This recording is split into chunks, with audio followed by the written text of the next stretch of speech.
والسلام على أشرف الأنبياء والمرسلين خاتم النبيين محمد بن عبد الله الأمين وعلى آله وأصحابه وأزواجه وأهل بيته وذرياته أجمعين.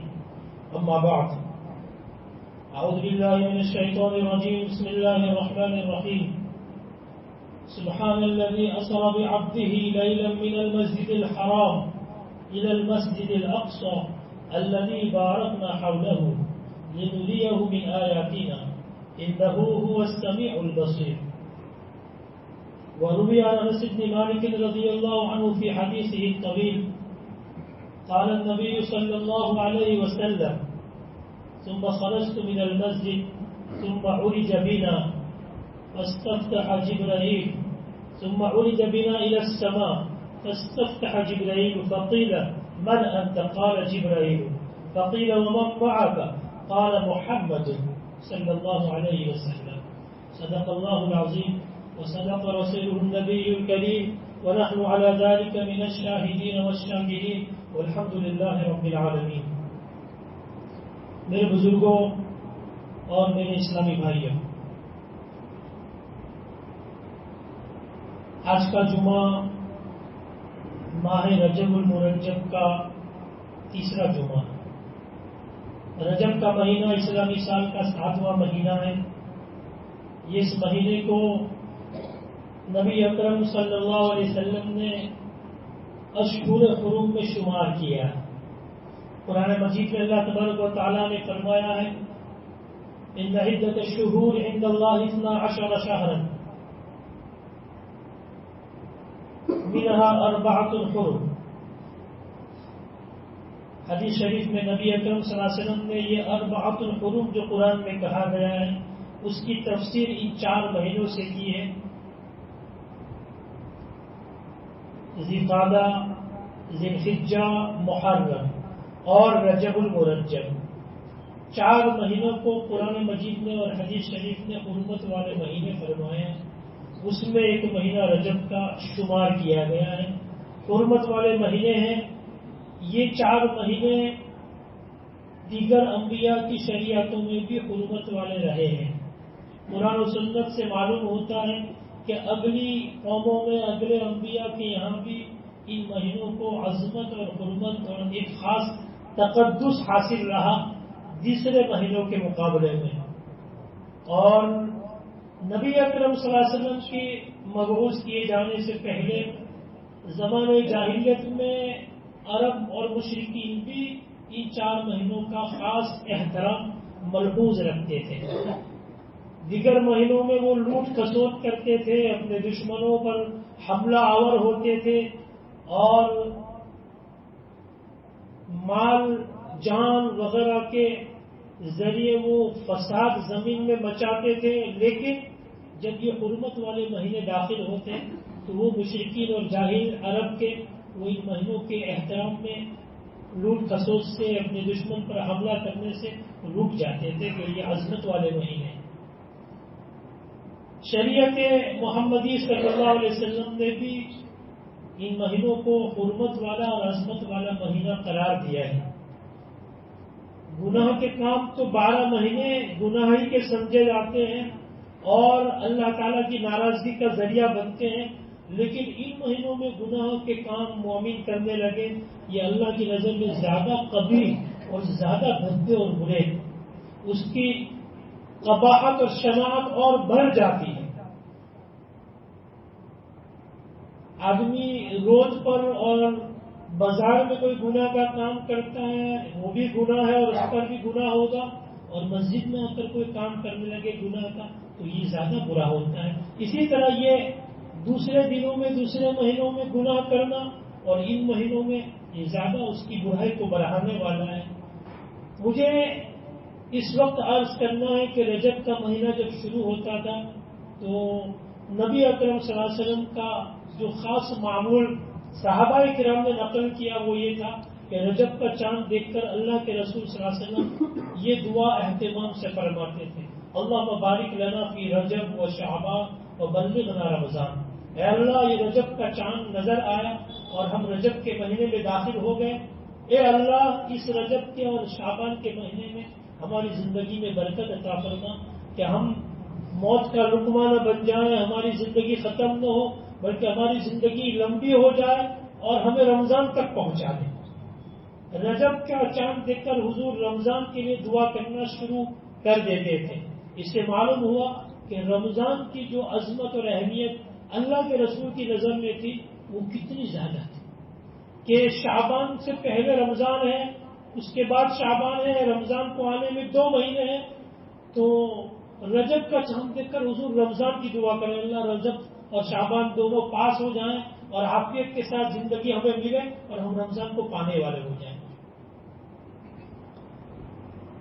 رجب کے مہینے میں یہی معمول اللہ کے رسول صلی اللہ علیہ وسلم کا احادیث صحیحہ میں ملتا ہے۔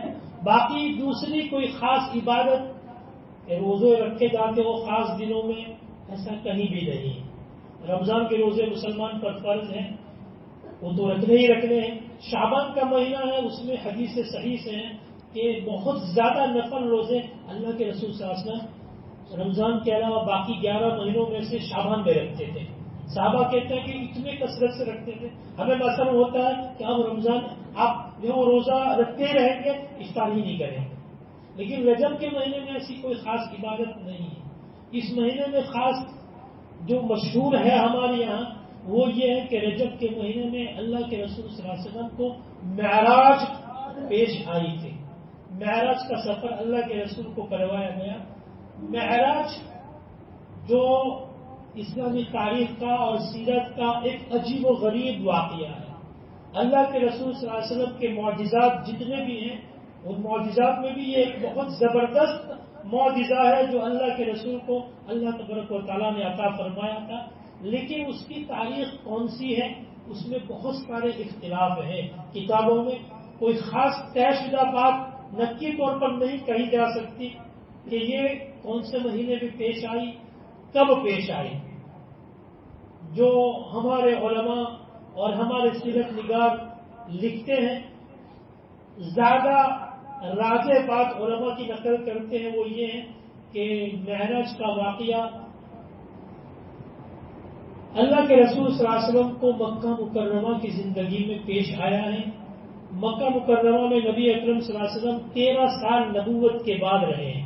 40 سال کی عمر میں آپ کو نبوت ملی، پیدا ہونے کے بعد 40 سال کو پہنچے تو نبوت دی گئی، پہلی وحی آئی، اس کے بعد پھر حضور 13 سال رہے، یعنی اپنی عمر کے 53 سال گزارے، 53ویں سال تک رہے، اس کے بعد مدینہ منورہ ہجرت کر کے گئے۔ یہ 13 سال بہت ہی جفا کشی اور بہت مجاہدات کے گزارے ہیں، اس لیے کہ آپ علیہ السلام کا ہم نوا، آپ کی موافقت کرنے والا مکی دور میں ایسے بہت کم لوگ رہے۔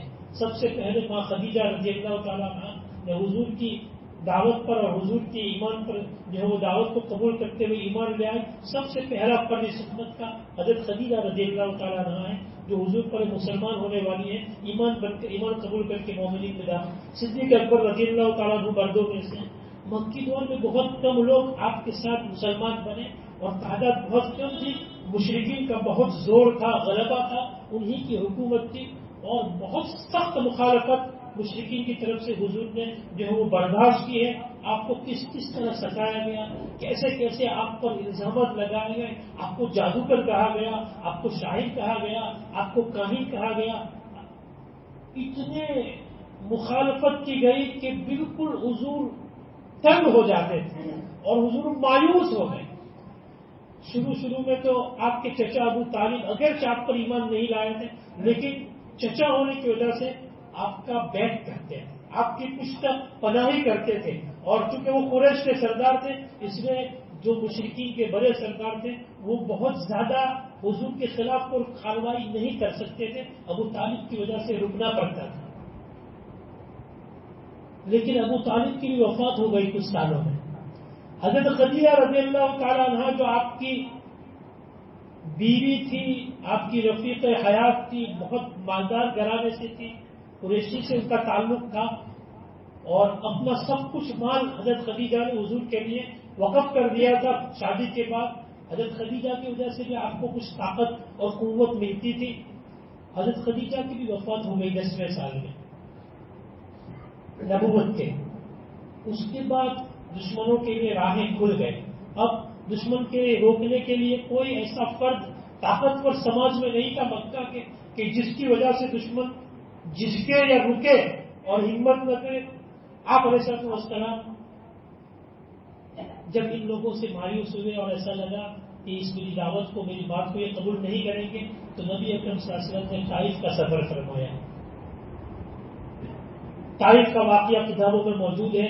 طائف کے لوگ مکے کے دشمنوں سے زیادہ قسی القلب اور سخت دل واقع ہوئے اور ایسی مخالفت کی اور ایسا آپ کے اوپر پتھروں کو برسایا اور اوباش گلی کے لڑکوں کو آپ کے پیچھے کر دیا گیا اور اتنا پتھر آپ کو مارے گئے کہ آپ کی جوتیاں لہو سے بھر گئی اور قدم لہو لہان ہو گئے.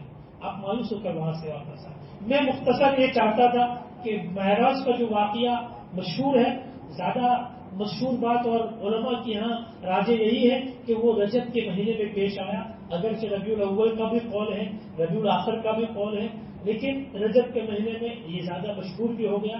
اور ایسا مشہور ہے کہ 27ویں رات میں نبی اکرم صلی اللہ علیہ وسلم کو یہ سفر پیش آیا. میں یہ کہنا چاہ رہا تھا کہ یہ معراج کا جو سفر ہے وہ ایک بڑا معجزہ ہے. معجزہ اس معنی کر کے ہے کہ رات کے ایک حصے میں اتنا لمبا سفر انسانوں میں سے کسی انسان کو نہ اس سے پہلے اللہ نے کروایا اور نہ اس کے بعد، حضور کے بعد نہ کسی کو ایسا نصیب ہو سکتا ہے. اور یہ عقل کے اعتبار سے ایسا معلوم ہوتا ہے کہ ناممکن ہے. معجزہ اسی کو کہتے ہیں کہ جو عادت کے خلاف ہو، جس کو انسان کی عقل تسلیم نہ کرے. نبی اکرم صلی اللہ علیہ وسلم فرماتے ہیں کہ مجھے اللہ تبارک و تعالیٰ نے رات ہی کے ایک حصے میں مکہ مکرمہ سے مسجد اقصی جو فلسطین میں ہے، جہاں جو اتنے فاصلے پر ہے کہ مکے سے قافلے تجارت کے چلتے ہیں تو ایک مہینے میں پہنچتے ہیں وہاں. حضور فرماتے ہیں کہ میرے رب نے مجھے مکے سے رات کے وقت میں مکہ مکرمہ سے مسجد اقصی بیت المقدس تک مجھے لے گیا اور وہاں سے پھر مجھے ساتوں آسمان سے اوپر سدرۃ المنتہا، پھر وہاں سے آگے عرش تک پہنچایا اور وہ مقام تک اللہ مجھے قریب کر گئے جہاں کوئی مخلوق کا گزر نہیں. جبرائیل بھی وہاں نہیں جا سکتے جو سید الملائکہ ہے. اور وہ میں نے جنت اور جہنم اور ان ساروں چیزوں کا مشاہدہ کیا، اپنی آنکھوں سے دیکھا، اپنی جسم اور اپنے روح کے ساتھ، اپنی بیداری کی آنکھوں کے ساتھ مجھے یہ سفر کروایا گیا. اور اسی رات کے تھوڑے حصے میں یہ سب دیکھ کر پھر میں مسجد اقصی آیا اور مسجد اقصی سے میں مکہ مکرمہ یہاں پہنچا دیا گیا. اور صبح اٹھنے کے بعد حضور نے لوگوں کے سامنے بیان کیا کہ آج کے رات میں نے یہ پورا سفر کیا ہے. ظاہر ہے کسی انسانی عقل میں یہ بات نہیں آ سکتی ہے. مشرکین تو بہانہ تلاش کرتے تھے، خوب مذاق اڑانا شروع کیا کہ کسی کو عقل نہ آ سکتا کہ ایسا ہوگا. کون مان سکتے؟ کیسے ایک رات میں وہاں سے وہاں اور وہاں سے یہاں آپ آ گئے؟ معجزہ اسی کو کہتے ہیں. اور ایسا ایک نہیں، انیک بے شمار معجزات اللہ کے رسول صلی اللہ علیہ وسلم کو دیے گئے جو انسان کی عقل، اور معجزہ اسی کو کہتے ہیں کہ عقل تسلیم نہ کرے. یہ اللہ کی قدرت ہے. یہ اس لیے ہم مانتے ہیں کہ اللہ قادر مطلق ہے، اللہ جو چاہے کر سکتا ہے. اللہ کے لیے کوئی مشکل نہیں کہ وہ آنند فانند کہاں سے کہاں بندے کو پہنچا دے. اس رب نے ایسا کیا. قرآن نے بیان کیا ہے سبحان الذی اسری بعبدہ لیلا من المسجد الحرام الی المسجد الاقصی. پاک ہے وہ ذات جو راتوں رات اپنے اس بندے کو مسجد حرام سے مسجد اقصی تک لے گئے. روایتوں میں نبی اکرم صلی اللہ علیہ وسلم نے خود بیان کیا ہے کہ میرے پاس براق لایا گیا، جبرائیل آئے رات کے وقت میں سویا ہوا تھا ام ہانی کے گھر کے اندر جو ان کی چچازاد بہن ہے. شب حتیم اور جبرائیل آئے اور مجھے اٹھا کر حتیم کعبہ میں لے گئے. پھر حتیم میں تھوڑی دیر سویا، پھر وہاں سے مجھے اٹھایا فرشتوں نے. جبرائیل میکائیل ساتھ میں تھے. واقعہ بہت تفصیل والا ہے، سننا چاہیے علماء سے فرصت کے وقت میں. مجھے براق پیش کیا گیا. اس براق ایک سواری جنت کی لائی گئی. کہا اتنی تیز رفتار کہ اس کی نظر جہاں تک پہنچتی ہے کئی 100 کلو میٹر پر، وہاں اس کا ایک قدم پڑتا ہے. براق پر مجھے سوار کیا گیا. روایت میں جبرائیل میرے پیچھے بیٹھے اور روانہ ہوئے مسجد اقصی کی طرف. راستے میں ایک بڑھیا نے آواز دی. جبرائیل نے کہا کہ بچے آگے چلو. ایک بوڑھا نظر آیا، اس نے آواز دی کہ آگے چلو. اس کا جواب بند. پھر کچھ نیک صورتیں نظر آئی جنہوں نے سلام کیا. جبرائیل نے کہا کہ ان کو جواب دیجیے سلام. پھر جب پہنچے بیت المقدس تو پوچھا کہ محمد پتا ہے وہ کون تھے؟ کہا وہ بڑھیا کون تھی؟ کہا مجھے نہیں پتا. کہا وہ دنیا تھی جو بڑھاپے کی شکل میں اللہ نے تمہارے سامنے ظاہر کی. کہا سمجھیے دنیا اب بوڑھی ہو چکی ہے. جیسا اس بوڑھی عورت کو آپ نے دیکھا اب اس کی زندگی کے کتنے دن باقی ہوں گے. بڑھاپے کے بعد جب بہت بوڑھا ہو جائے پھر آدمی کتنا تمنا رکھے, کتنا جی سکتا ہے. کہا دنیا اب بوڑھی ہو چکی ہے, جتنی اس بڑھیا کی عمر باقی ہے اب اس کائنات کو ختم ہونے میں اتنی دیر باقی ہے. یہ آپ کے سامنے مجسم لایا گیا کہ دنیا کو اب بڑھاپا آ چکا ہے. اس کو گزرے ہوئے 1450 سال ہو رہے ہیں. جس وقت دنیا بوڑھی حضور کو دکھائی گئی کا بوڑھا وہ ابلیس تھا, شیطان تھا. یہ دونوں آپ کو اپنی طرف مائل کرنا چاہ رہے تھے. اسے میں نے کہا کہ اپنی طرف دھیان رکھیں.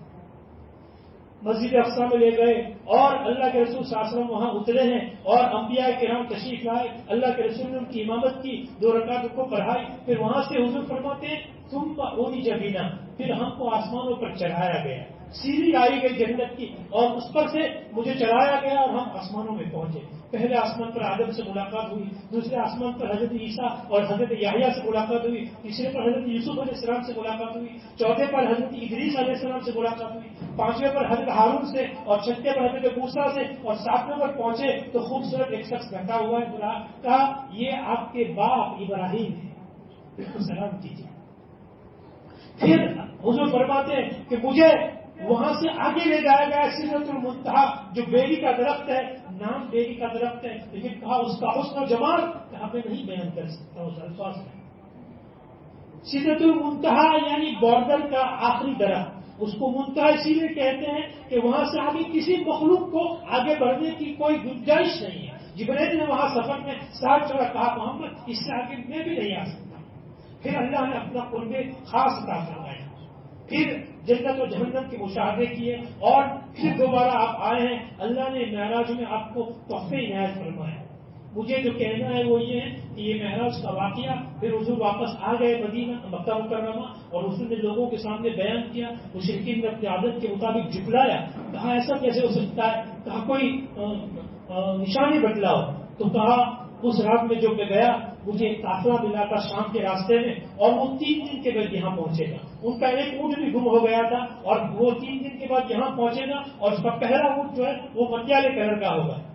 ایسا ہی ہوا. تیسرے دن بدھ کی شام کو وہ قافلہ مدینہ میں مکے میں داخل ہوا اور اس کا پہلا اونٹ ایسا ہی تھا. اور ان کو پوچھا مشرکین نے کہ تمہارا کوئی اونٹ فلاں مقام پر کہا گم ہو گیا تھا. پھر مل گیا. یہ سب نشانیاں بتائیں لیکن ان کو نہیں ماننا تھا. وہ گھر پر ڈٹے رہے. اللہ کے رسول صلی اللہ علیہ وسلم کے سامنے بیت المقدس سامنے کر دیا گیا. لوگوں نے مشرکین نے سوال کیا کہ اچھا دیکھ کر آج بتلاؤ مسجد اقصی کا دروازہ اس کی کھڑکیاں کتنی ہیں, اس میں کیا دیوار کیسی ہے, فلاں دیوار میں کیا. اس نے سب بتلا دیا. کرے حتیم کعبہ میں کرے ہوگا. میرے بھائیوں یہ اللہ کے رسول کا ایک ایسا معجزہ ہے اور انسان کا اتنا لمبا سفر ایک رات کے حصے میں کسی کو پہلے بھی نہیں ہوا اور اس کے بعد بھی کسی کو نہیں ہوگا. یہ واقعہ جاننا چاہیے, حضور کے معجزات کو ماننا چاہیے اور اس کے اپنا ایمان کو بڑھانا چاہیے. لیکن اس معراج کے واقعے سے امت کو کیا سبق ملتا ہے, ہم کیا سبق حاصل کریں گے؟ اس سفر میں اللہ کے رسول صلی اللہ علیہ وسلم کو بہت ساری چیزیں مشاہدہ کروائی گئی. ان میں بعض بڑے بڑے گنہگاروں کے عذاب بھی مشاہدے میں لائے گئے. اللہ ان گناہوں سے ہماری حفاظت فرمائے. حضور نے اس کو ذکر کیا تھا کہ امت اس کی عبرت پکڑے. میں بھی ذکر کروں گا. حضرت نبی اکرم صلی اللہ علیہ وسلم فرماتے ہیں کہ جب ہم جا رہے تھے جبرائیل کے ساتھ ایک جگہ پر ایک قوم کے پاس سے گزرے. ان کے ناخن بڑے بڑے تانبے کے تھے جس کے ذریعے وہ اپنے ہی چہروں پر اپنے سینوں کو چھین رہے تھے ایسے اور زخمی کر رہے تھے, اپنے آپ کو ایسا کر رہے تھے. ہاں یہ کون لوگ ہیں جبرائیل؟ جبرائیل نے کہا یہ آپ کی امت کا وہ گروہ ہے جو لوگوں کا گوشت کھاتے ہیں, یعنی لوگوں کی غیبتیں کرتے ہیں. غیبت کرنے والوں کو یہ عذاب مسلسل دیا جا رہا ہے. کچھ لوگوں کے پاس سے گزرے حضور فرماتے ہیں, ابو ہریرہ کی روایت ہے, کہا میں نے دیکھا ان کے پیٹ کھلے ہوئے ہیں جیسے لوگوں کے گھر ہیں بڑے بڑے اور بڑے انسانوں, اور ان کے پیٹوں میں سانپ گھومتے ہوئے نظر آ رہے ہیں جو باہر سے نظر آتے ہیں. جبرائیل یہ کون لوگ ہیں؟ کہا محمد یہ آپ کی امت کے وہ لوگ ہیں جو بیاج کھاتے ہیں, سودی کاروبار کرتے ہیں, بیاجو لین دین کرتے ہیں. اللہ ہماری حفاظت فرمائے. معراج کے واقعے سے یہ سبق ہم کو لینا ہے. رجب میں ہوئی ہو, ربیع الاول میں ہوئی ہو یا ربیع الاخر میں ہوئی, کسی مہینے میں ہوئی, ممکن ہے رجب ہی میں ہوئی, ممکن ہے 27 رات جو آئندہ جمعہ کو آ رہی ہے اس میں ہوئی ہو. بہرحال یہ بات ثابت ہے کہ حضور نے یہ واقعہ یہ سفر فرمایا تو کسی بھی دن میں اس سے کوئی فرق نہیں پڑتا. رجب کے ہونے سے رجب میں اس کی وجہ سے کوئی تقدس نہیں پیدا ہوا, قرآن حدیث میں نہیں ہے. اصل تو یہ ہے کہ جب بھی ہوئی ہے کہ یہ بات ثابت شدہ ہے تو معراج سے اللہ کے رسول نے بیان کیا تو ہم کو کیا سبق لینا چاہیے؟ ہم کو یہ سبق لینا چاہیے کہ ان واقعات سے ہم عبرت پکڑیں. اللہ کے رسول کو یہ مشاہدہ کروائے. اللہ کے رسول نے جو فرما دیا قرآن حدیث میں وہی ہماری ایسے آنکھوں پر ہے اور ہم اس کو سچا مانتے ہیں, پکا مانتے ہیں. حضور نے کہہ دیا, لیکن پھر بھی اللہ تبارک تعالیٰ نے کچھ باتوں کو اللہ کے رسول کو آنکھوں سے دکھلایا کہ آپ زبان سے تو ان کو کہیں گے وہی کے ذریعے بات سن کر پہنچا رہے ہیں. تو یہ سنی ہوئی بات بالکل پکی رکھی ہے, لیکن محمد کچھ باتیں آپ آنکھ سے دیکھ کر بیان کرو تاکہ آپ کا یقین اور بڑھ جائے گا, تاکہ امت کو اعتبار ہو. تو یہ آنکھوں دیکھا حال ہے. حضور فرماتے پھر میرا گزر آگے ہوا, کچھ لوگوں کے پاس سے گزرے جن لوگوں کا حال یہ تھا کہ ان کے سروں کو کچلا جا رہا تھا پتھر سے اور بالکل کیما کر دیا جائے, پھر دوبارہ درست ہو جاتے ہیں, پھر دوبارہ کچلا جاتا ہے اور یہ عذاب مسلسل ہے. کہا جبرائیل یہ لوگ, کہا یہ آپ کی امت کے فرض نمازوں میں کوتاہی کرنے والے لوگ ہیں, جو نمازوں میں کوتاہی کرتے ہیں, سستی کرتے ہیں. معراج کا سب سے بڑا تحفہ نماز ہی ہے. نماز کے علاوہ جو احکام ہیں وہ تو اللہ کے رسول صلی اللہ علیہ وسلم نے اپنی حدیث مبارک سے فرمایا. جبرائیل نے آ کر وہی پہنچائی اور جبرائیل نے وہی کے ذریعے وہ احکام دیے. لیکن نماز اللہ کی نگاہ میں اتنا بڑا فریضہ ہے کہ اس فریضے کو امت تک پہنچانے کے لیے اللہ نے جبرائیل کو نہیں بھیجا, اپنے محبوب کو معراج میں بلایا اور سدرۃ المنتہا سے آگے عرش تک بلایا اور ایک دم قریب کر دیا جہاں کوئی مخلوق نہیں ہوتی. اور روح در روح اللہ نے 5 نمازوں کا تحفہ محمد صلی اللہ علیہ وسلم کو عطا فرمایا. یہ اتنا بڑا فریضہ ہے کہ اس میں جبرائیل بھی ہٹا دیے گئے. کہا یہ اتنا, کہ محمد کو 5 نمازیں دی گئی, 50 نمازیں دی گئی تھی. پھر حضرت موسیٰ سے ملاقات ہوئی واپس آ کر, کہا 50 نمازیں آپ کی امت کیسے ادا کر پائے گی؟ نہیں ادا کر پائے گی. اللہ سے درخواست کیجیے کہ کم کرے. تو کئی چکر لگائے, 5 رہ گئے. موسیٰ نے کہا کہ اب بھی نہیں پڑیں گے. اب تو مجھے شرم آتی ہے کہ اپنے نفس میں ابھی بھی کم کراؤ, اتنی کم کر دی. اللہ نے فرمایا ہمارے یہاں جو بات ہوتی ہے وہ بدلی نہیں جاتی. میں نے 50 دی تھی, آپ 5 کا حکم دو, میری طرف سے 50 کا ثواب دیا جائے. لیکن میرے بھائیوں یہ نماز معراج کا تحفہ ہے. اس لیے حضور نے کہا میرے امتی کا مومن کی معراج ہی نماز ہے. حضور جب اپنے جسم کے ساتھ وہاں قریب ہو گئے خاص, ثم دنا فتدلى فكان قاب قوسين او ادنى. مومن جب نماز پڑھتا ہے اور سجدہ کرتا ہے اپنی پیشانی کو اللہ کے سامنے, تو وہ اللہ سے بہت زیادہ قریب ہو جاتا ہے, سب سے زیادہ قریب ہو جاتا ہے. یہ مومن کی معراج ہے نماز. ہم نمازوں میں کتنے کوتا ہیں, اتنی لمبی سردی کی راتیں, آدمی سو کے تھک جاتا ہے, پھر بھی فجر میں رکعتیں غائب ہوتی ہے اور بہت سو کی نمازیں ہی غائب ہوتی ہیں. اللہ ہمیں معاف فرمائے. رمضان آنے والا ہے, رمضان کی پیشگی تیاری, ایڈوانس تیاری یہ ہے کہ ہم ابھی سے اپنی نمازوں کو درست کریں. نماز درست ہو جاتی ہے, باقی سارے عمل دھیرے دھیرے درست ہو جاتے ہیں. ہمارے مشائخ فرماتے ہیں بزرگان جی کہ جس کی نماز درست ہے اس کے باقی معاملہ درست ہونے کی امید ہے, اور جس کی نماز بھی گڑبڑ ہے اس کے پھر کسی معاملے کی گڑبڑ کوئی اعتماد نہیں ہو سکتا, باقی سب گڑبڑ ہوتا ہے. میرے بھائیوں نماز کا اہتمام کرو, یہ بنیادی فریضہ ہے. اور اس کے بغیر میں یہ کہہ رہا تھا کہ اللہ کے رسول صلی اللہ علیہ وسلم کو خاص بلایا اور معراج میں حضور فرمانے مجھے 3 باتیں دی گئی, 5 نمازیں دی گئی. سورہ بقرہ کی آخری آیت آمد الرسول سے مجھے دی گئی جو اس مقام پر دیا گیا. اور تیسری بات فرمایا میرے رب نے مجھے اس موقع پر کہ تمہاری امت میں سے جو شخص بھی اگر میرے ساتھ شرک نہیں کرے گا تو اس کے کبائر گناہوں کو میں معاف کر سکتا. بہت بڑی بشارت. اللہ ہمیں ان باتوں کو سننے سے زیادہ دل پر لینے کی توفیق عطا فرمائے. معراج کے واقعے پر ہمارا یقین پہلے بھی ہے اور آئندہ بھی رہے گا.